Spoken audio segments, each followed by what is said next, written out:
Salam, hər vaxtınız xeyir olsun dəyərli kanal izləyiciləri. Xoş gördük sizləri. Mən Gülşən Əşimova. Bugün də qaldığımız yerdən 8-ci sinif dərsliyindən davam edirik. İzaha keçid almazdan əvvəl, əgər sinif və ev işlərini mənimlə birlikdə rahat formada həll etmək istəyirsinizsə, kanala abunə olub bəyənməyi unutmayın. İndi gəlin çox vaxt itirməyə. Bugün səhifə 94-də hekayət mətninlə bağlı tapşırıqları həll edəcəyik. Birinci başlayırıq orfoqrafiya və orfeopiya ilə bağlı tapşırıqlara. Orfoqrafiya nədir? Düzgün yazılış. Orfeopiya nədir? Düzgün tələffüz.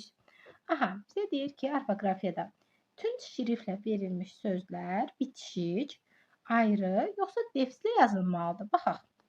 Deməli, tünc şriftlə verilən 4 dənə sözüm var. Bu və bu. Alaqaranlıq sözü defislə yazılmalıdır. Yol ayrıcına sözü bitişik. Sonra alicənablıq sözü bitişik. Nanəciblik sözü bitişik. Biz bunların deməli yazılışını bildik ki, bu bitişik yazılır. Bu isə bir dənə defislə. Defislə yazılan budur. Defis. Sonra keçək deməli orfeopiyaya. Orfeopiya düzgün tələffüzdür. Deyir, həmin sözləri düzgün tələffüz edin. Gəlin edək. Alaqaranlıqda sözü alaqaranlıqda olacaq. Yəni, bax, sözün tələffüzü bu formadadır. Qələmimizi götürək. Deməli, mən ekranda yazdım. Alaqaranlıqda. Yəni, burada l-ya çevrildi. Q isə x-ya. Yəni, 2 fərqli məqam var. Sonra yol ayrıcına sözü olduğu kimidir. Dəyişməyəcək. Sonra keçək digər sözümüzə. Alicənablıq sözüdür. Alicənablıq olacaq. Sonu x. Nanəciblik sözüdür. Bu da nanəciblik olacaq. Sonu x. Bunların tələffüzü budur. İndi keçək tapşırıqlara. Mətni oxumuram. Mətni oxumaqla vaxt itirmək istəmirəm. Siz özünüz oxuyun ki, mən tapşırıqları həll edəndə biləsiniz ki, düzmü etmişsiniz, səhvmi etmişsiniz. Deməli, buradakı tapşırıqlar deyir, siz nəyi əmanət hesab edirsiniz? Fikirlərinizi nümunələrlə əsaslandırın. Bu sizin şəxsi fikrinizdir, amma mən öz fikrimi soruşursunuzsa, mən öz fikrimi deyim. Amma sizin fikriniz mənimkindən də daha gözəl olarsa, onu da yaza bilərsiniz. Məsələn, əmanət nədir? Əmanət bir insanın digərinə tam etibar eləyərək verdiyi, onun qorunmasını, geri qaytarmasını istədiyi bir şeydir.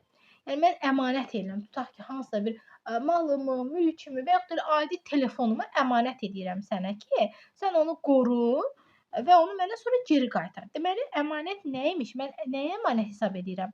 Mən bunu əmanət hesab edirəm ki, əmanət deyəndə bir insanın digərinə tam etibar edərək verdiyi, qorunmasını və geri qaytarılmasını istədiyi hər hansısa bir şey. Bu əmanətdir. Sonra, mətnə əsasən də, mətnə görə də qızılda, sözdə, etibarda hamısı əmanət sayılır. Yəni, mən nümunə yerində fikrimi belə izah edərəm. Sonra keçək bura. Deyir, sizcə kişi oğruya nə deyə bilər? Oğruya deyə bilər ki, bu qızıl mənim dostumun əmanətidir. Mənə tapşırılıb ki, hamamdan çıxana qədər onu qoruyum. Belə deyə bilər. Yəni, ən düzgün cavab bu olar. Bir daha təkrar edirəm. Bu qızıl mənə dostumun əmanətidir. Mənə tapşırılıb ki, hamamdan çıxana qədər onu qoruyum. Sonra keçək növbəti. Deyir, o dostuna mı, yoxsa oğrunun sözlərinə mi inanacaq? Təbii ki, kişi dostunun sözlərinə inanacaq. Çünki qızlı ona dostu tapşırıb, dostuna etibar edib, əmanəti qorumağı da özünə borc bilir. Sonra, dostunun səhv hərəkəti nə idi? Dostunun səhv hərəkəti yol ayrıcında xəbər vermədən geri dönməsi oldu. Yəni, kişini çətin vəziyyətdə qoydu, sonra isə əmanəti tələb elədi. Yəni, bu idi səhv hərəkəti.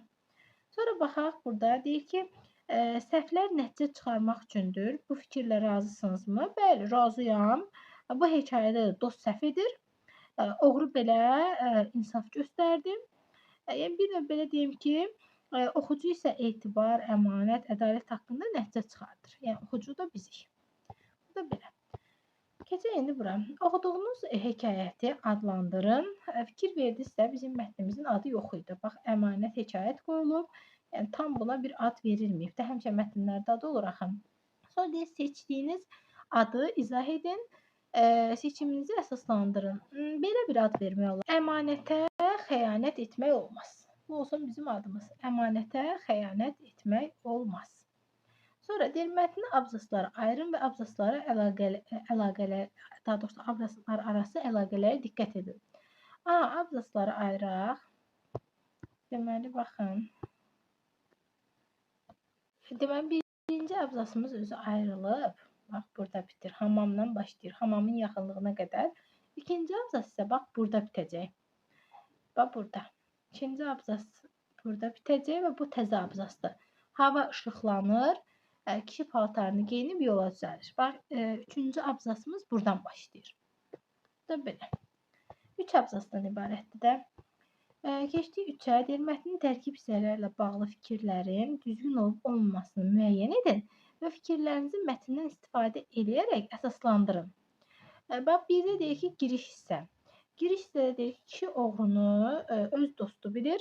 Oğru öz əməlini etiraf edir. Burada olacaq ki, kişi oğrunu öz dostu bilir. Bunu götürürük mətndən istinad edərəkdən. Sonra əsas fikir. Əmanətə xəyanət olmaz fikri təbliğ edilir. Bəli, bax, hələ buradan da bunu götürəcəyik. Heç oxumadım o birini. Nəticə hissəsində isə deməli, bunu verə bilərik ki, buradakı oğrunun kişinin pulunu qaytarması. Bu da nəticə. Keçdik 4-ə. Mətndəki əsas fikri müəyyənləşdirin. Mətndəki əsas fikir verilən əmanətə xəyanətin edilməməsindən gedir. Yəni, əmanət xəyanət üçün deyil. Yəni, əmanəti qorumaq lazımdır. Əsas fikir belə olur. Keçdik 5-ə. Kişi, onun yoldaşı və oğru abzaslarını xarakterizə edin. Hansı obraz əsas fikrin müəyyən edilməsinə yardım edir? Burada deməli, oğru obrazı əsas fikrin müəyyən edilməsinə yardım edir. Deməli, obraz oğrudur. Əsas fikrin müəyyən edilməsinə kömək edən oğru obrazdır. 6-ya baxaq. Hekayətdə təsvir edilən hadisənin məntiqi cəhətdən əsaslı olub-olmadığını əsaslandırın. Təbii ki, əsaslıdır. Mən mətni bir də oxumuram. Yəni, verilən fikirlərin hamısı əsaslıdır. İstinad eləyərəkdən yazılıb. Yəni, əsaslıdır. 7-yə baxaq. Hansı suala mətndə cavab yoxdur? Burada ona cavab yoxdur ki, siz özünüz də diqqətli olsanız görərdiniz ki, baxın, kişi deməli, onun oğru olduğunu necə başa düşür? Buna cavab yoxdur. Qalanların hamısına cavab var. Bu var, bu var. Olmayan birincidir. Keçək 8-ə, daha doğrusu 6-ya deyəcəkdim. Yol sözünün amonim və çox mənalı olduğunu nümunələrlə əsaslandırın.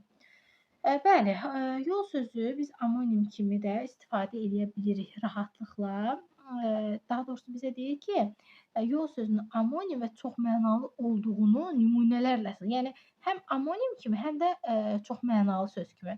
Bəli, yol sözü həm amonim olur, həm çox mənalı. Biri var, ağacın budağını yoldu, yolmaq mənasında.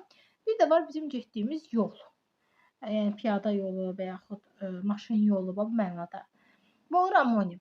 Amonimlər həqiqi mənada olmalıdır. Bir də var çox mənalı kimi. Çox mənalı məsələn həyat yolu, ömür yolu, sonra tutaq ki, gün yolu məsələn də məcazi mənada işlənir də çox mənalıqda. Bu da çox mənalı nümunələrimizi verdik. 9-a baxaq.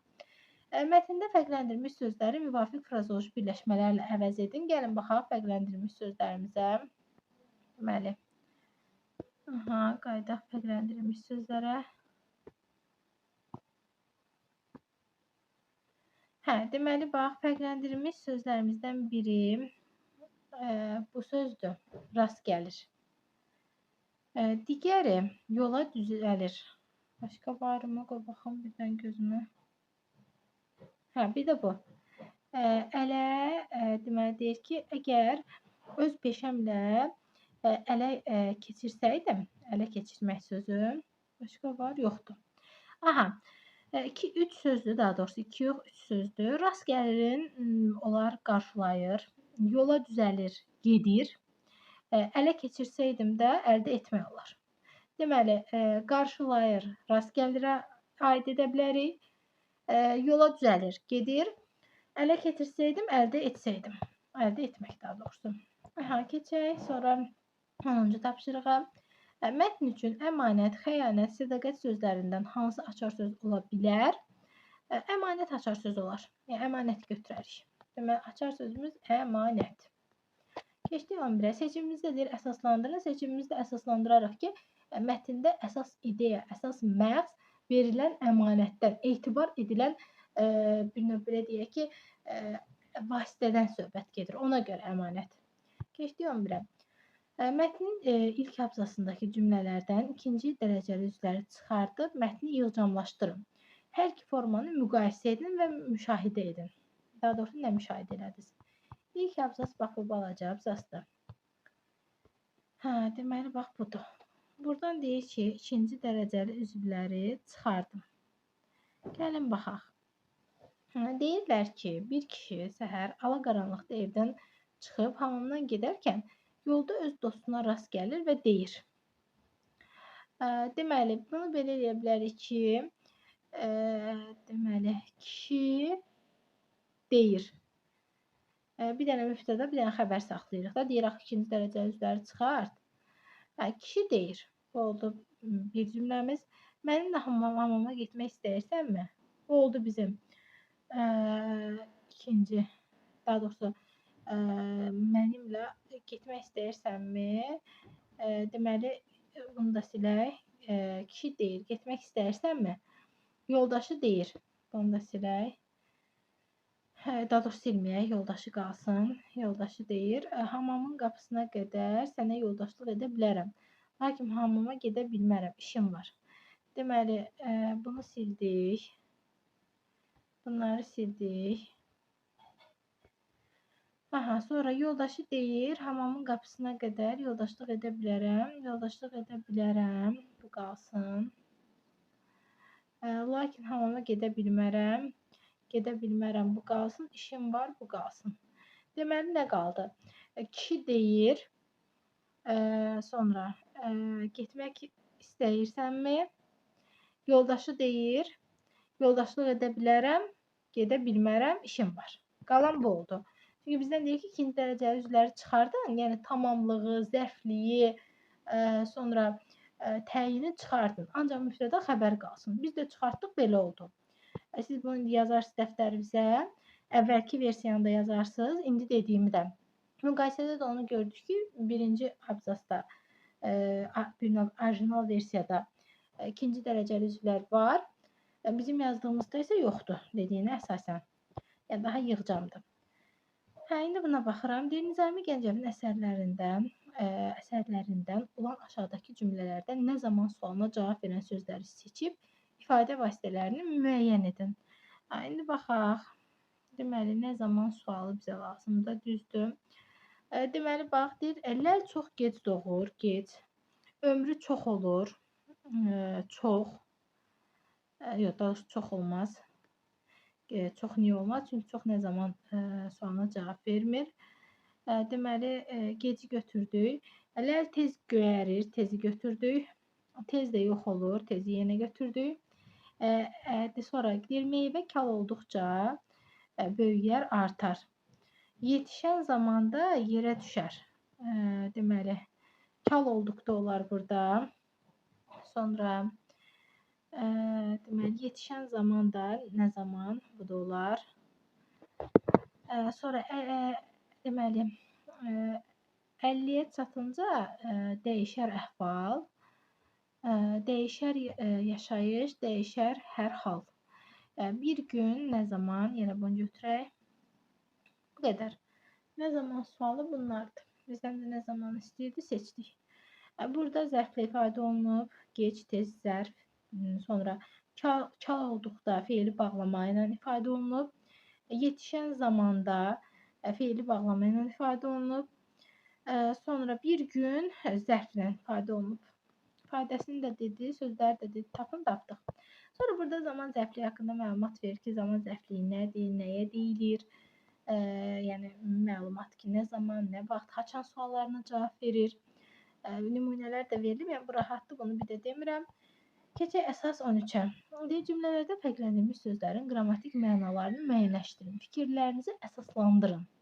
Xoşbəxt olmaq istəyirsənsə, əvvəl özünü tanı. Nə zaman əvvəl? Sonra arzularını idarə et. Nə zaman sonra zərfdir. Və nə zaman sualına cavab verir? Bu ikisində zərfdir. Bax, zərf yazdım qısaca. Sonra deyir, bundan sonra cəsarət tələb olunur. Bundan sonra qoşmalı söz, qoşma ilə ifadə olunub, zərf deyil. Səndən əvvəl qoşma, yenə əvvəl söz qoşmadır. Səndən sonra yenə qoşma. Sabah görüşərik. Burada sabah sözü zərfdir. Z yazıram, zərf. Mənim son sevincim, son kədərimdir. Burada yoxdur fərqləndirilmiş söz. Deməli, sonra sabah açıldı. Nə zaman zərfdir. Bitdi. Deyir, sizcə çərçivəyə alınmış ifadə etiketlərinin hansı növünə daxil edilə bilər? Özünüzü də belə nümunələr tapın. Deyir, bunun üçün kitab pedaqoqikasına müraciət edin. Gəlin oxuyaq görək hansıdır. Deyir, üzünüzə gözəl sabahlar açılsın. Üzünüzə gözəl sabahlar açılsın. Bu təbii ki, fikir verin, alqışdır. Alqış etiketinə aid ola bilər. Və nümunələr də kitab pedaqoqik dastanından gətirmək olar ki, o dastanı ədəbiyyat dərsliyində oxuyub, öyrənib, sonra burada tətbiq edəsiniz. Keçək sonra buraxın 4-ə.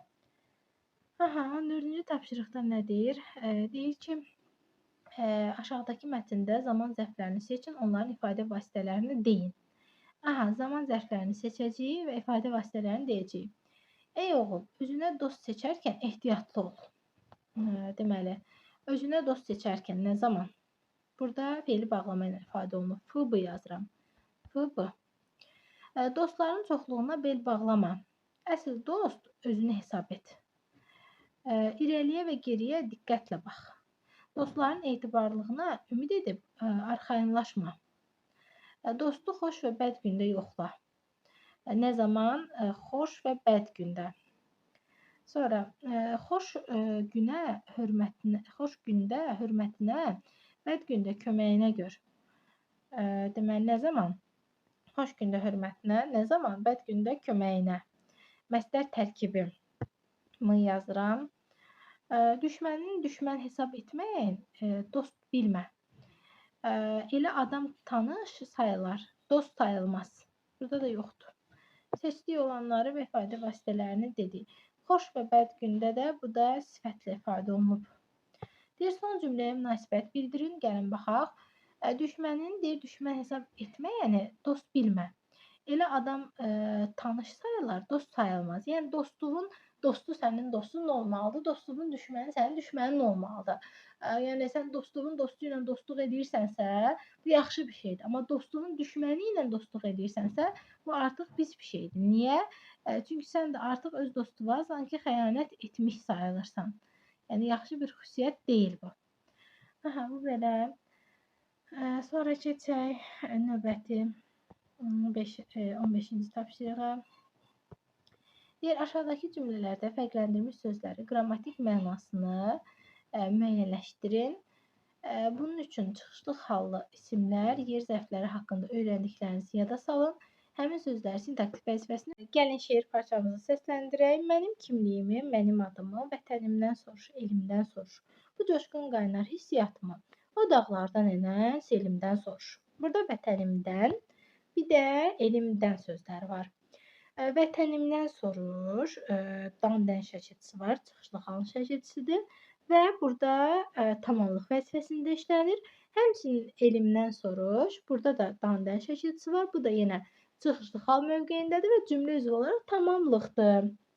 Sonra keçək, burada deyir ki, 1937-ci ilin qanlı repressiyası bir çox ziyalıların canı qədər sevdikləri doğma vətənindən uzaqlaşdırdı. Vətənindən, burada da baxın, gəlin sual verək, vətənindən uzaqlaşdırdı, haradan uzaqlaşdırdı. Burada da haradan sualına cavab verib, burada isə zərflikdir. Deməli, 2 tamamlıq, 1 zərflik. Sonra deyir ki, vətənimdən sözü tamamlıqdır. Burada da qeyd olunub. Çünki nədən sualına cavab verir? Vətəndən sözü haradan sualına cavab verdiyi üçün olur zərflik. Burada da yer zərfliyi haqqında məlumat var. Yer zərfliyi nədir? Hansı suallara cavab verir?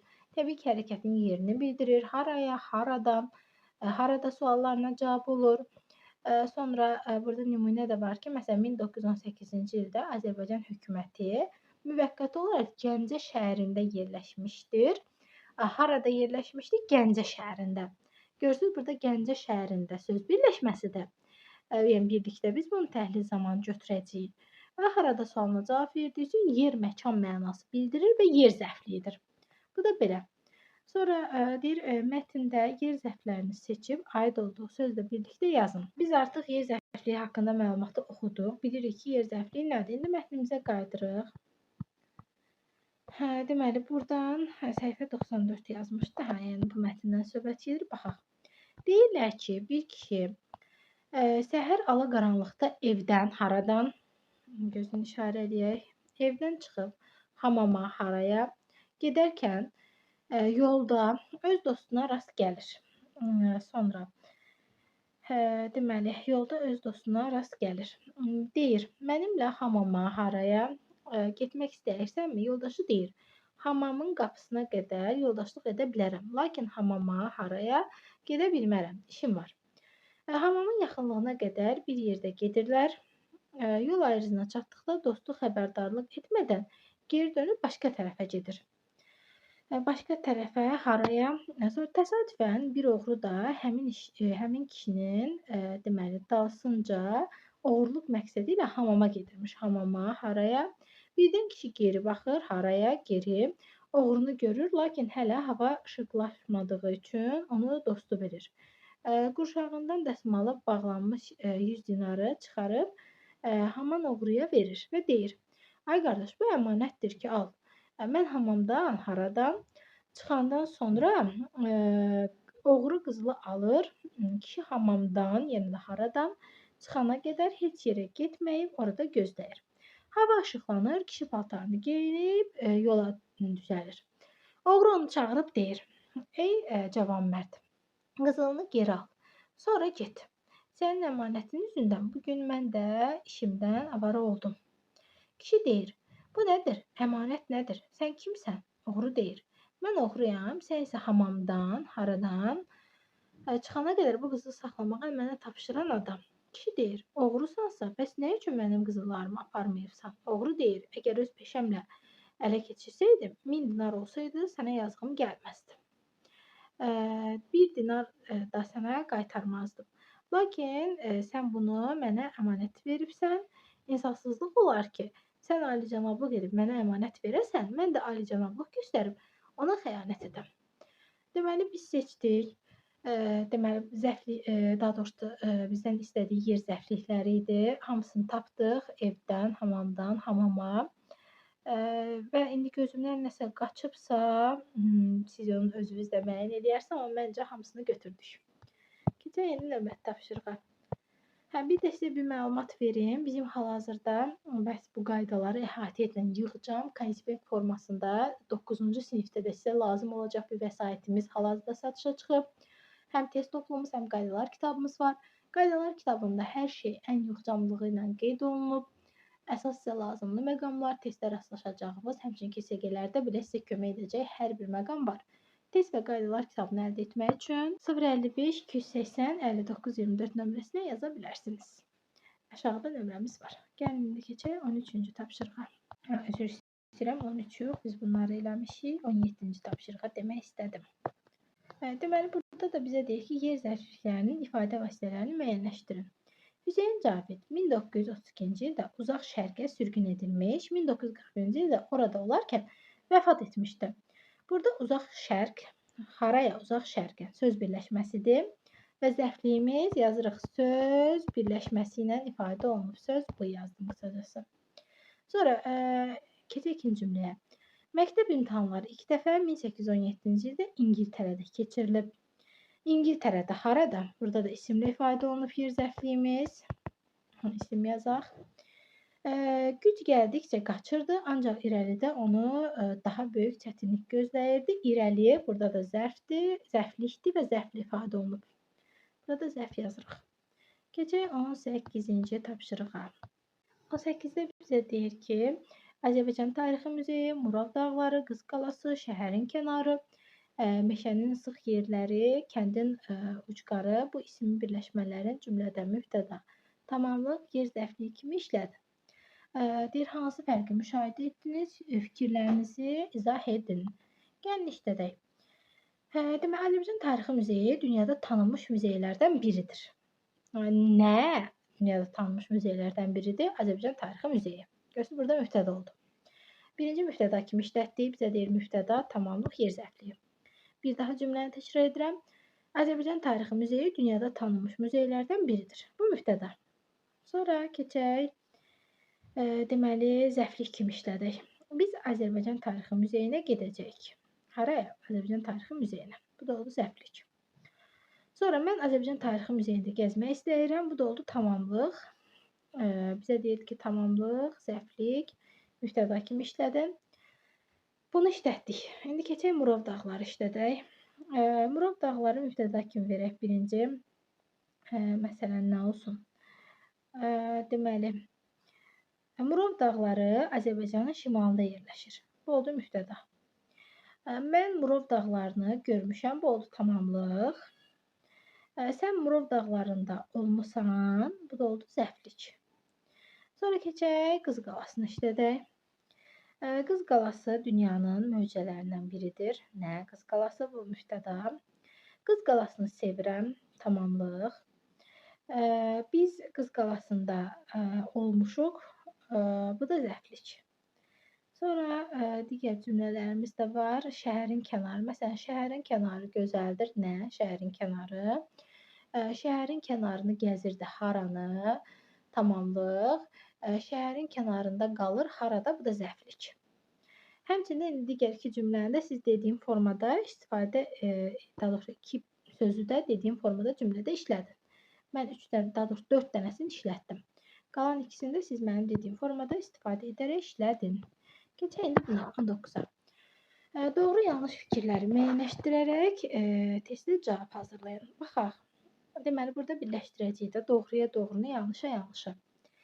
Deyir, cümlənin ikinci dərəcəli üzvləri baş üzvləri izah etməyə xidmət edir. Doğru.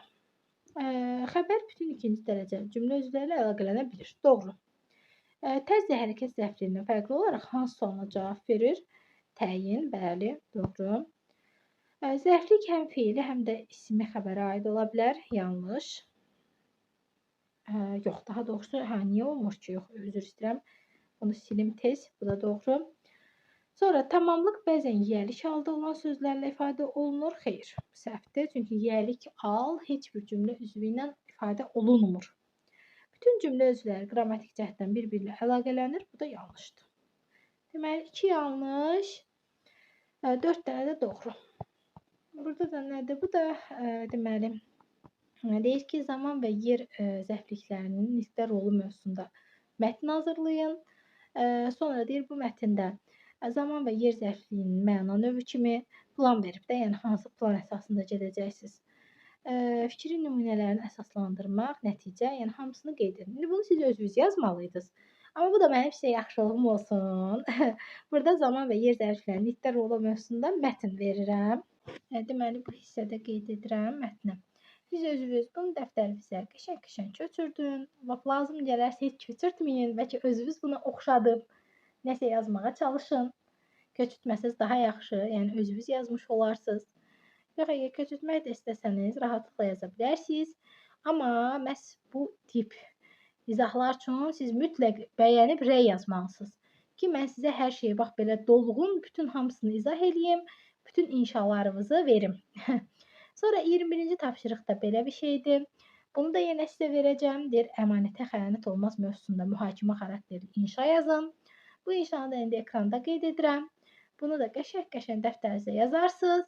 Və sonda isə əməyə, dəstək mahiyyətli və bu tip izahların ardının gəlməsi, bizim motivasiyadan düşməməyimiz üçün, yəni sizin bizim izahlarımızı gözləmədiyinizi bilməyimiz üçün izahı bəyənib, mütləq kanala abunə olun və gözəl-gözəl rəylərinizi yazın. Bugünlük bu qədər. İnşallah növbəti izahlarda görüşərik. Əlaqə nömrəmiz 055 280 59 24-dür. İndi bu hissədə qeyd edəcəm. Deməli, 055 280 59 24. Bu nömrəyə də yazaraqdan bizim ödənişsiz qruplarımıza qoşula bilərsiniz. Sağ olun, salamat qalın.